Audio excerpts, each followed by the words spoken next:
2024 లేదా 25లో డిగ్రీ లేదా బీటెక్ చదివారా? సాఫ్ట్‌వేర్ జాబ్ కోసం ఎదురు చూస్తున్నారా? అయితే కోడ్ జ్ఞాన్ 100 డేస్ కోర్సులో చేరండి. జాబ్ సాధించండి. నమస్కారం ఉమాగారు. నమస్తే అమ్మా. 2026 సంవత్సరంలో జనవరి మాసంలో మకర రాశి వారికి ఏ విధంగా ఉంటుంది? విదేశీ పరంగా, వ్యాపార పరంగా, సంతాన పరంగా, వివాహ పరంగా, అలాగే ఈ మాసంలో వారికి ఎన్ని గ్రహాలు అనుకూలిస్తున్నాయి?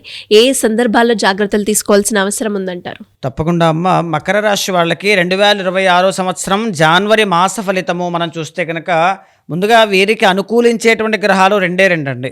సో ముందుగా రాశి చక్రం ఏ విధంగా ఉంది, వారి ఆ గ్రహాల యొక్క స్టేటస్ ఏ విధంగా ఉందో మనం చూస్తే కనుక 3వ స్థానము అయినటువంటి మిథునంలో గురువు అనేటువంటి ఆయన వక్రగతిలో సంచారం చేస్తున్నారు. సింహంలో కేతుగ్రహ సంచారము 15వ తారీఖు దాకా అరౌండ్ రవి, బుధ, కుజ, శుక్రగ్రహ సంచారములు 4 కూడా ధనస్సులో ఉంటాయి.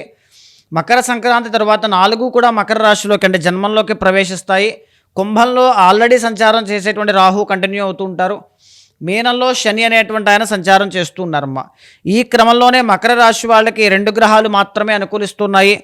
ద్వాదశ జన్మస్థానాల్లో శుక్రుడు, తృతీయ స్థానంలో శని. మిగతా అన్నీ కూడా కాస్త ప్రతికూలంగా మిశ్రమమైనటువంటి ఫలితాలు ఇస్తూ ఉన్నాయి అని చెప్పొచ్చండి. అయితే ఈ యొక్క శుక్రబలము అనేటువంటిది ఈ మాసంలో కలిగి ఉండడం వల్ల వీళ్ళకి ఏ విధంగా కనబడుతుంది మనం చూస్తే కనుక ముఖ్యంగా వీళ్ళకి విందు వినోద కార్యక్రమాల్లో పాల్గొనడం, కాస్త డబ్బు అనేటువంటిది విపరీతంగా ఖర్చు అవ్వడం కానీ, ప్రయాణాలు అనేటువంటివి చేయడం కానీ, బంధుమిత్రుల యొక్క కలయిక కానీ, నూతన వస్త్రయోగము అంటే ఏదైనా ఒక బట్టలు కొనుక్కోవడం కానీ, ఆభరణాలు కొనుక్కోవడం కానీ, వస్తువులు కొనుక్కోవడం కానీ, ఏదైనా ఒక ప్రయాణం చేయడం కానీ ఇలాంటివన్నీ కూడా అనుకూలిస్తాయండి. మిగతా అన్నీ కూడా కాస్త మిశ్రమంగా ఉంటే 3వ స్థానంలో శని. మీరు ఎంతైతే కష్టపడుతూ ఉంటారో అది ఆరోగ్యం పట్ల కానీ, విద్య పట్ల కానీ, ధన సంపాదన పట్ల కానీ, సేవింగ్స్ పట్ల కానీ, మీ యొక్క ప్రొఫైల్ బిల్డ్ అయ్యేటువంటి విధి విధానాల్లో కానీ అంతే మీకు ఫలితం వస్తూ ఉంటుంది. శని బాగున్నారు కాబట్టి, ఎందుకంటే జన్మ ద్వితీయాధిపతి కాబట్టి అండి. తర్వాత మిగతా గ్రహాలు మనం చూస్తే రవి అనేటువంటి ఆయన 12, తర్వాత 1వ స్థానంలో, కుజుడు కూడా 12, 1వ స్థానాల్లో, బుధుడు కూడా 12, 1వ స్థానంలో సంచారం చేస్తూ ఉంటారమ్మ. సో దీనివల్ల ఏం జరుగుతుంది అంటే పనుల్లో ఆటంకాలు ఎక్కువ అవుతాయండి. 15వ తారీఖు దాకా పనులన్నీ కూడా ఆటంకాలు ఎక్కువగా వస్తున్నాయనే బాధ ఒకటి ఉంటే 15వ తారీఖు దాటిన తర్వాత నుంచి ఆవేశంలో నిర్ణయాలు తీసుకోవడం వల్ల కానీ, కోపము అనేటువంటిది పెరగడం వల్ల కానీ, తొందరపాటు నిర్ణయాల వల్ల కానీ కొన్ని అవకాశాలు చేజారిపోవచ్చు. సో సమయానికి భోజనం చేయకపోవడం వల్ల వచ్చే అనారోగ్య సమస్యలు ఇబ్బంది పెట్టే అవకాశాలు ఎక్కువగా ఉంటాయండి. ఆ విషయంలో కాస్త కేర్ఫుల్గా ఉండాలి. జన్మ రవి అనేటువంటి ఆయన అకాల భోజనము అంటే రెస్ట్ అనేటువంటిది చాలా అవసరం అండి మీకు. సో కాస్త టైం తీసుకుని ప్రశాంతంగా హెల్త్ అనేటువంటిది చూసుకుని, తర్వాత మానసికంగా కాస్త కుదుట పడిన తర్వాత ఎక్కడెక్కడ ఎలాంటి నిర్ణయాలు ఏ విధంగా ఎక్కడ జాగ్రత్త తీసుకోవాలో మీరు సెట్ చేసుకునండి. మీరు సాల్వ్ చేసుకోగలిగితే కాస్త బెటర్ రిజల్ట్స్ అనేటువంటివి చూస్తారు.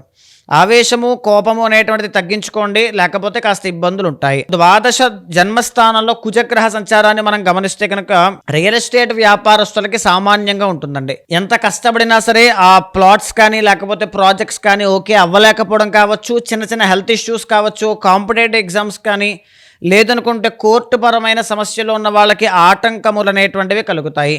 వ్యాపారస్తులకి కూడా ఇది సరైన సమయం కాదు. ఎందుకంటే ద్వాదశ జన్మస్థానాల్లో బుధుడు కాబట్టి, అంటే రాంగ్ ఇన్వెస్ట్మెంట్స్ చేయడం కానీ, రాంగ్ ప్లేస్ చూస్ చేసుకోవడం కానీ, రాంగ్ పీపుల్తో ఇంటరాక్షన్స్ కానీ ఎక్కువ ఉండడం వల్ల డబ్బులు వృధా అవుతాయి తప్ప వచ్చేటువంటి రాబడి చాలా తక్కువ ఉంటుందండి. కాబట్టి ఆ విషయంలో కాస్త జాగ్రత్తగా అడుగులు వేయాలి అని చెప్పచ్చు.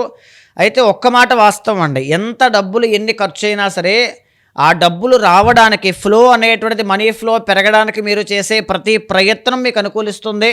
ఖచ్చితంగా విజయము అనేటువంటిది వరిస్తుంది, డబ్బు వస్తుంది.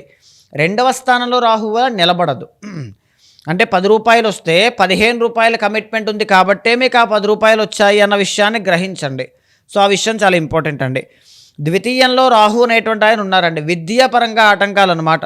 అంటే చదువుకునేటువంటి విద్యార్థులకి కానీ ఎవరికైనా సరే చదవలేకపోవడం, ఇంట్రెస్ట్ లేకపోవడం, ఆటంకాలు ఎక్కువగా రావడం, సో లేకపోతే ఎగ్జామ్స్ లాంటివి ఏదైనా పోస్ట్ పోన్ అవ్వడం, సో ఏదో ఒక సాటిస్ఫాక్షన్ లేకపోవడం, అసంతృప్తి ఇది కనబడుతూ ఉంటుంది. గురువు అనేటువంటి ఆయన 6వ స్థానంలో ఉండడం వల్ల చిన్న చిన్న అవమానాలు అనేటువంటివి కానీ, అప్పులు అనేటువంటివి కానీ, మానసిక ఒత్తిడి అనేటువంటిది కానీ చూసే అవకాశాలు ఎక్కువ. సో వాటి కోసం ప్రత్యేకమైనటువంటి జాగ్రత్త కావాలి. గురుబలం పెంచుకునే విధంగా ప్రయత్నం చేయాలి. ఈ జనవరి మాసంలో మాత్రమే కాదండి, సంవత్సరం మొత్తము కూడా రాహు కేతులు ఇద్దరూ కూడా వీళ్ళకి అనుకూలించట్లేదు. రాహు అనేటువంటి ఆయనేమో 2వ స్థానంలో ఉంటే కేతు అనేటువంటి ఆయన 8వ స్థానంలో ఉన్నారు. కాబట్టి వీళ్ళ యొక్క అనుగ్రహం దక్కాలండి, లేకపోతే మానసిక ప్రశాంతత తక్కువ, కష్టపడిన దానికి రిజల్ట్స్ అనేటువంటివి తక్కువ. సో ఈ రకంగా ఈయన ఇబ్బందులు ఇస్తూ ఉంటారు. కాబట్టి పీస్ ఆఫ్ మైండ్ ఉండడం కోసం మెడిటేషన్ ప్రాక్టీస్ చేయండి, ఆదిత్య హృదయాన్ని చదువుతూ ఉండండి, తరువాత ఇష్టదైవాన్ని కులదైవాన్ని ఎక్కువగా ఆరాధన చేయండి, ప్రతిరోజు సుబ్రహ్మణ్య అష్టోత్తరాన్ని చదువుకుంటూ ఉండండి.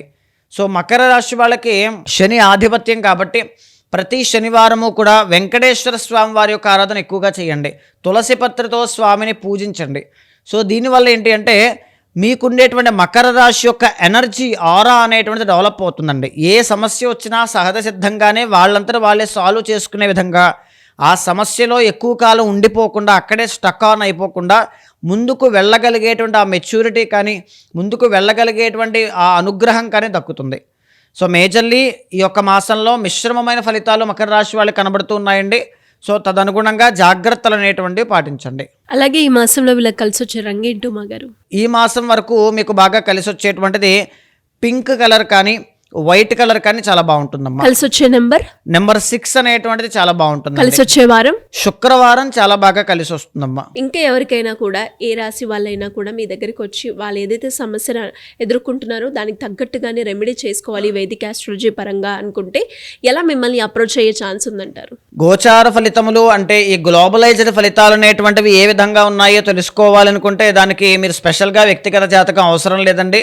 నా వీడియోస్ మీరు రెగ్యులర్గా ఫాలో అవుతుంటే మీ యొక్క రాశికి సంబంధించి ఏదైనా మార్పులు చేర్పులు కానీ, ఏదైనా ఈ యొక్క పరివర్తన యోగాలు కానీ ట్రాన్సిట్స్ రూపంలో చెప్పేటువంటి ఆ జాగ్రత్తల వల్ల మీరు జాగ్రత్త తీసుకుంటే సరిపోతుంది. బట్ చాలా డీప్ నాలెడ్జ్ అనేటువంటిది పర్సనల్ చార్ట్ ద్వారా కావాలి. సంథింగ్ ఏదైనా మేజర్ ఈవెంట్స్ అనేటువంటివి ఒక ప్రాబ్లంతో ఇబ్బంది పడుతున్నారు అనుకున్నప్పుడు మీకు కింద కనిపించే నెంబర్కి కాల్ చేయండి. మా వాళ్ళు మీకు పూర్తి వివరాలు అందిస్తారు. అపాయింట్మెంట్ తీసుకున్న తర్వాత మీ యొక్క డేట్ ఆఫ్ బర్త్ కానీ, టైమ్ ఆఫ్ బర్త్ కానీ, ప్లేస్ ఆఫ్ బర్త్ కానీ చూసి మీ ప్రాబ్లం రెక్టిఫై అయ్యే విధంగా ఏ సొల్యూషన్ దానికి సరిపోతుంది, ఏ రెమెడీ చేస్తే బాగుంటుందో నేనే దగ్గరుండి చేయించి ఆ రిజల్ట్ వచ్చేలా నేను చేస్తాను. థ్యాంక్ యూ మా గారు, థ్యాంక్ యూ సో మచ్. నమస్తే.